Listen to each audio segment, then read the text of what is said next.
So I actually wanted to start before you asked the question about, just to thank David Matheson for this event. I will say, before we clap for him, this has been one of the more cathartic events for me.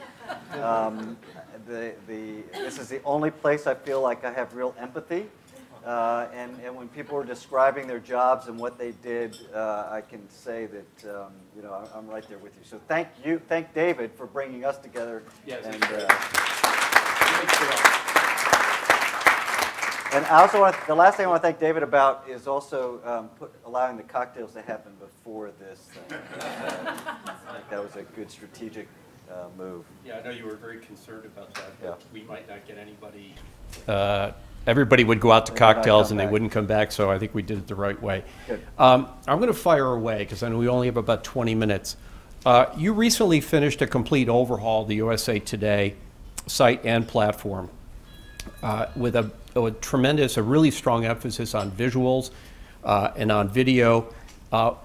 Tell us about, what was the inspiration behind that, and was some of the inspiration that you sort of used in order to develop the new site, was it really sort of around the tablet, around mobile? Because the site feels very much like it's very much a visual experience, much more so than it had been. Yeah. So I'm going to show you a video so we don't just have me talking the whole time, but I think, again, only this room will truly appreciate that it was not just a new site launch. It was not just a new front end that we put on or a redesign of a site.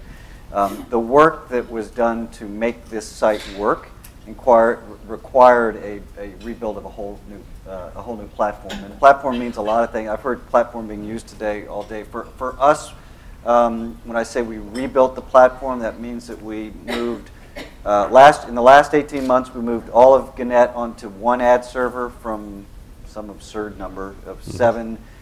We moved all of Gannett onto, or we moved USA Today, and we are in the process of moving the rest of Gannett onto one content management system, which we built homegrown in the last 12 months. We built one video production center in Atlanta, which would centralize all of our video across the company and leverage the rights that we had. We built one set of database, so we call our set of databases core services. So that whole layer. So there's a whole series of things underneath the front end of the new website, and I know only this room would really appreciate the work that goes into that, because it really was not a just go reskin something, and it was hard to explain that to a board and to a CEO. So with that, I'm going to show a little bit of the tape, and for those of you who have tablets, I would actually encourage you to open up USA Today, not the app, but just USA Today in the browser, as well as we play this tape, and we'll talk about that afterwards. Am I in the way? Am I in the way? Turn up the volume.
Let's talk for a few minutes about the commercial aspect of the business. I'm curious. One of the big trends in the business, of course, is native advertising, and it's that is subject to lots of interpretations. From your standpoint, how are you embracing native advertising? What does it mean to you, USA Today, or as an organization for that matter? Right. So. Native advertising is just another term being used to try to make advertising more relevant and more integrated into content. So it's just one of the latest phrases that we've all kicked around to try to make what we do more interesting. I think it's going to mean something more like this, and I'll fast forward the clip. So again, to your point about the executions of our pages are left to right in the browser. And what that lets us do is interject native advertising in a much more meaningful way. And every one of our products that you're going to see, we took great pains to move all the junk out of the way. And so these are some of the things we're working on right now. But you notice that the navigation for these sites is a very thin bar at the top. It's not what I call the layer cake navigation. So if I was on Huffington Post or New York Times, I was just on sites where if you open up the browser window, you get 40% of the site is navigation to some kind of junk that somebody in marketing asked for or somebody in editorial thought was important, but was not really serving a consumer purpose. So you're blocking out most of the screen. What we wanted to do was to try to create big page advertising integrated into that experience, embed the native content into it and across, and that also flows into viewability of ads. And this is really an attempt to move us out of a performance medium and into really an interesting brand medium, which digital can be. So it's your version of native is working. I mean, you feel good about it. You're successful. I feel very good about it. I feel like I do feel like we're at the cutting edge of. I think we're ahead of some of our agency friends, quite frankly. Not their fault, because they can't go do this kind of execution across 150 sites because other people aren't there. Other people are still selling boxes and hoping people will click through. Well, the challenge, I think, if you're a big publisher, clearly. If you're a small to medium-sized publisher, the scalability of doing these sort of custom solutions is a real challenge. It's a big challenge. Yeah. So I'll talk a minute about that, because that is a challenge on the human resources side. Finding really good developers and having them in-house and at your beck and call, and dealing with turnaround times and back and forth with clients to do this kind of execution is not as simple as plugging into an RTB, and doing a programmatic buy. Right. Okay. Do I think that we have any future with plugging into programmatic buying as our sole way to support USA Today? No. Right. I mean, so we got to get on with the business of doing this kind of stuff, developing solutions for clients, using the combination of the data with the ad creative, and then reaching consumers across these different platforms in a meaningful way, not by saying, I got your mobile here, I got your desktop here, I got your iPad here. One thought about print, we're all the digital people, right? But print is an interesting product, because print for a company like USA Today, that people pay for it. People pay for it. It's a unique concept. And if you think about the influence, I'm sure this group travels a lot, right? Get on a plane and watch what happens between 8 and 8:30 in the morning. There is one news source in this country, right? And it's not the New York Times, it's not the Wall Street Journal. You get on any plane, and I guarantee you, people are picking up USA Today and reading to see what that is. There's a lot of reasons for that. It feels less like homework. We need to work on that. But there's a window in time where you're almost back to the top 3 networks, where there's three influencers. In that case, there's one influencer in this sea of noise. Right. So if you can combine that with some of this great stuff, you really have a meaningful marketing platform. Right. I'm going to be a little bit of an antagonist here and introduce the idea that I think it's fairly, I think a lot of people feel this way, and USA Today really helped to kill so many of the local newspapers around the country.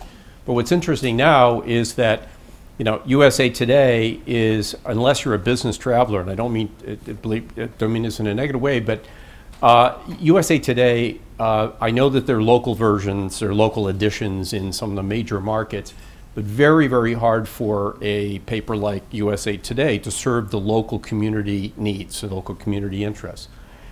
Yet, on the other hand, the digital USA Today, because of the cost structure, because of it's not easy, but it is, it's easier perhaps to serve the local interest than the paper. So tell me about that. I'm sure that there's a lot of thinking, because the USA Today, I think, helped create a situation where there is a very big void, and there are a lot of major publishing companies like Gannett and others who are trying to figure out how to transition from print to digital and still serve those local interests. Right. So, Gannett is a probably unique proposition because it does have the national and it does have the local. So it has those, and we haven't put ourselves out of business in that respect. In fact, it's, we're actually doing something that's been driven by the digital vision, which is to try to get on one content management system, one set of sharing,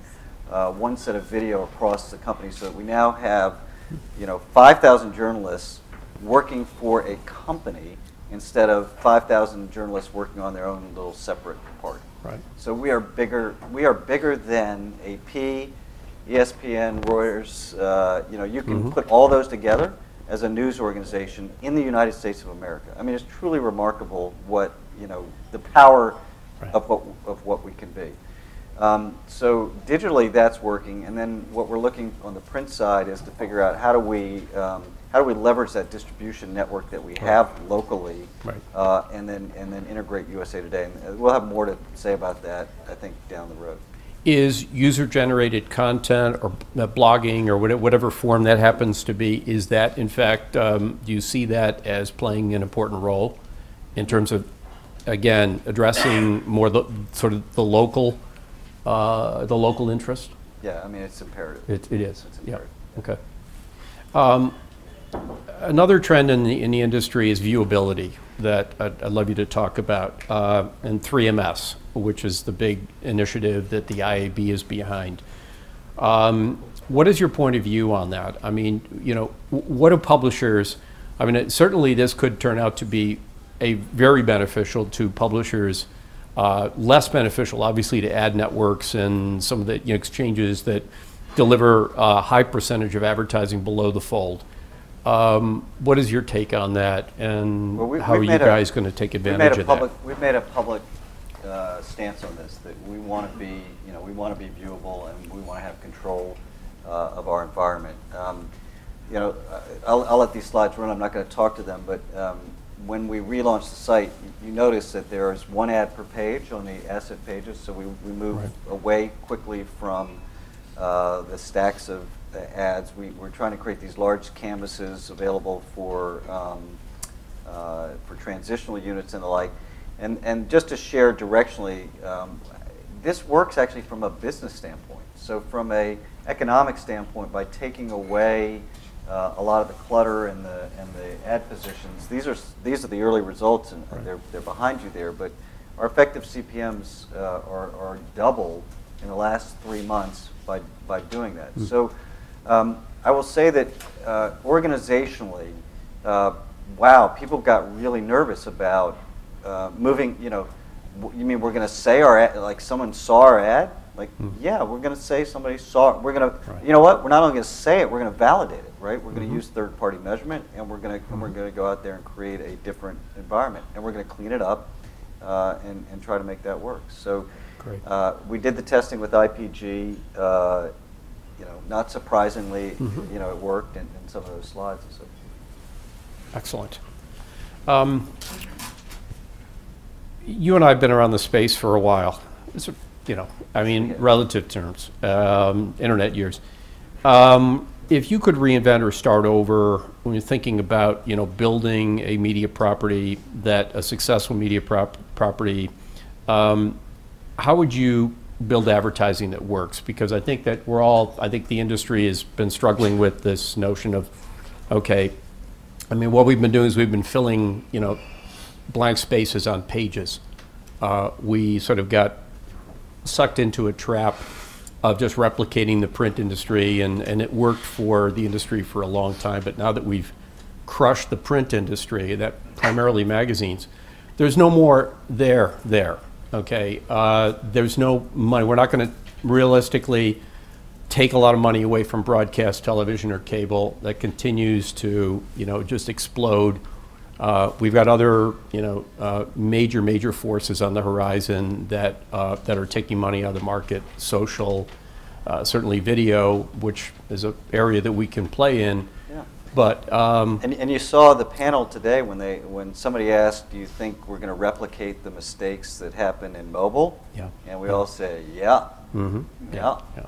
So Yeah. look, I'll show you my theory of the case. Okay. So, here is what advertising looks like today in media, which is that we deliver a page, we put a box on a page, and we ask somebody to click through to that page. That was the current construct. It happens 1 out of 1,000 times.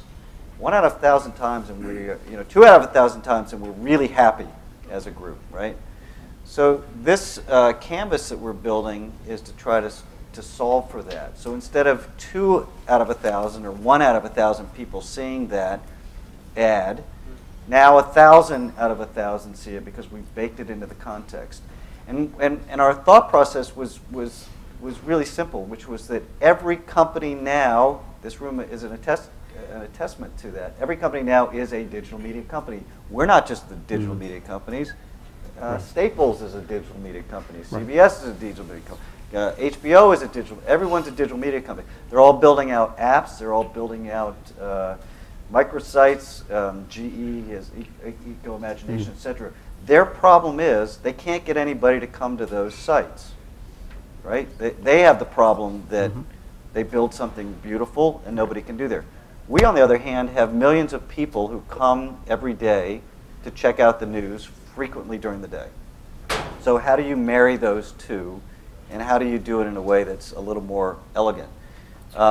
This is a concept that I put out as a challenge in an article the other day with Digiday, which was, could we create a call to action in the industry that indicated to people that when they clicked on something related to an ad, they weren't going to be taken somewhere else. And actually, I challenged Jason. I challenged the Point Roll team. Right? I said, here's the problem. Right? Nobody wants to click on an ad. Why? You don't list any number of reasons. From I don't know what malware I'm going to get. I'm going to be taken somewhere else, etc., etc. Most of it is about the experience. Could we create something in these ads where we indicated to people that when you clicked on it, engaged in that ad, you stayed?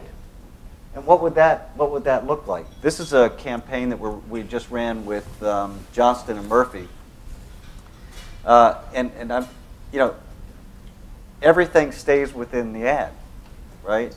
You can shop for the shoe, you shop for the experience. This is what they're doing on their sites. So if somebody goes to Johnston and Murphy and wants to find that, that's what's happening on their sites. But could we replicate that for the 2 million people who come? And that's exciting for us. I think it's going to require, it's just a different twist on how we've been trying to do this game for 15 years.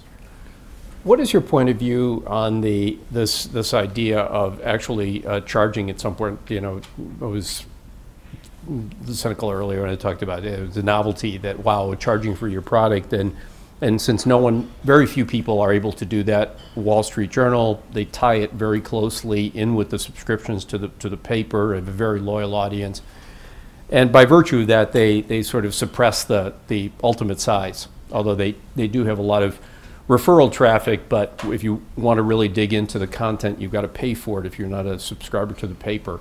The Times has gone to a metered model, which has, from what I understand, is actually doing reasonably well, better than I think they expected. Have you thought? I mean, you guys have got a great brand. About what that looks like, a world where in fact there's a certain value exchange, and I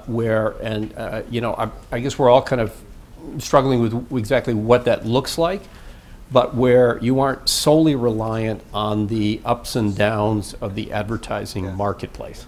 So I came out of a cable business, right? And you came out of a cable business. And one thing, when I moved into digital, the thing that frightened the bejesus out of me was it was an ad business. And it was subject to that cyclicality, recession, in, out. And the only lever we had to manage the business was people. Right. And man, I really don't like laying off people. I mean, that is the, so the only way you can manage your, advertising going up, up, up, and you're up and down like a yo-yo. And so I was on a mission to figure out how do you start looking more like CNN? How do you get that 50% subscription, and how do you get 50% advertising so you can ride those things? So over the course of the last 8 years of a lot of frustration, I've gone through a variety of things, both at CNN where you try to charge for video, you put things behind paywall. We're now at Gannett Local, we're doing a metered wall. Ultimately, the calibration of that still, I don't think, has gotten to the exact right place. Where I'd love to see it go from a consumer standpoint is a clearer trade-off between content and time. And so if I put up a paywall, what I'd really like to see is that there's a wall there, but if you watch a 15-second spot, I get past the wall, and I get that cookie for 2 hours. Or if I trade my data to you, or some trading of time, some clearer trading, because what happens now is that I don't think consumers really understand the trade-off, because what is happening underneath what publishers are doing and advertisers are doing is there's this whole set of data ecosystem that's pulling a lot of the value out of the system, reselling that out of there, and consumers have no idea about really how that's happening. So it's a mess. I think the walls are a start, but I think the walls ultimately, if you're really going to have a hard wall, you are going to sacrifice too much size to play the scale game. And then you're going to be back to, I don't have enough scale for advertisers to be meaningful. So I'd say it's a work in progress, and I'm looking for more creative solutions that make a clear consumer trade, where a consumer says, I want that, and I'm willing to give that. And if we can be transparent about that, that could be really interesting. Well, certainly you have loyalists, and you have the capability of identifying who those loyalists are. And you can at least begin that dialogue to determine how much information they're willing to give you, because certainly they feel as if they're getting some value in the relationship. And then that could lead to personalization or some level of, a light personalization process and potentially some new revenue streams. I think we're out of time. Yeah, I'm going to, any questions? Open this up. Anyone have any questions? I know we're between the next cocktail. Sorry, one Josh. question. How much risk were you willing to take? Oh, sorry. Hi there. How much risk were you willing to take with the switchover? I mean, it was a big change. Yes. So you kind of put put a lot of, it was risky. Yes. I'm curious, were you cognizant of the voluminous size of that risk and the potential failure potentially? Yeah, but I think so. I have a phrase that I use, that innovation only happens if you're pissed off about something. I actually don't believe. I really don't believe that you can have an innovation group that sits over and does things. It has to be driven by, a passion for fixing something. And it was it is very clear that for a journalistic enterprise like a USA Today, a New York Times, or a CNN, that the business is not sustainable as it migrates to digital.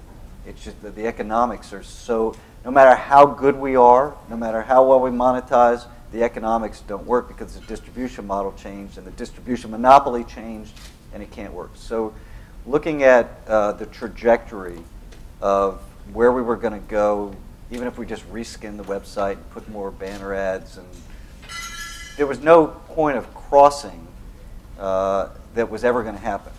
Mm-hmm. So that's scary for a lot of people. For me, it was kind of like, okay, finally we get to, let's get serious about this and try to do something differently.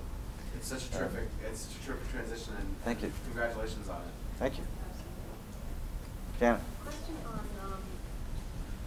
the yes.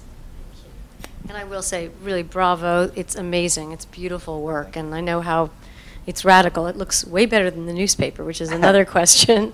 But the question on the immediate impact is how much of the advertising needs to be custom. I noticed the Gap ad was custom, but other units looked standard. Yeah. What's the ratio?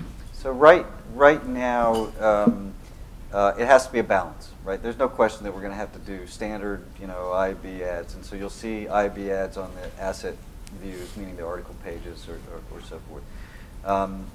But what we engineered on the section fronts or the topic pages and some of the media pages was the ability to traffic an ad tag to do a standard ad or traffic an ad tag to do a high impact. So what we tell the sales team is you can sell either. Okay, so personally, I'd love them to sell more of the high impact and dial back the standard. We're in a transitional phase of between what's comfortable, who my clients are, they're not set up to do this. It's in that kind of messy phase. Right. Do you have a sense of ratio at the moment? I know Right. it's early days. Well, it's about 80-20 standard to custom. Again, I'd like that to be 50-50. I like 50-50, I guess, for some reason. It seems to take the risk out of it. But the other thing is, it's not just that the pricing is better for us. It actually just works better. It works better for consumers, and it works better for you, for the advertisers. Everything the IB is trying to do. You were at the IB conference. Did anybody go to the IB conference in Phoenix? So what they're trying to do is make the ads more interactive, but you still have to click on the ads to do something and go somewhere. Nobody clicks on ads. Yeah. So there's like a fundamental Disconnect. flaw. Yeah. It's a disconnect. I have a hard time processing that one. Well, they're also trying to get the industry to adopt GRP And the for the web business, and I think that if anything we should be pushing back on the agency. Clients want impressions, not GRPs. Clients don't like GRPs, but that's a whole other discussion for another time. That's for after. That's a question over here. Yes. Yep. Go. You have to hold the button. Down until the green light comes on.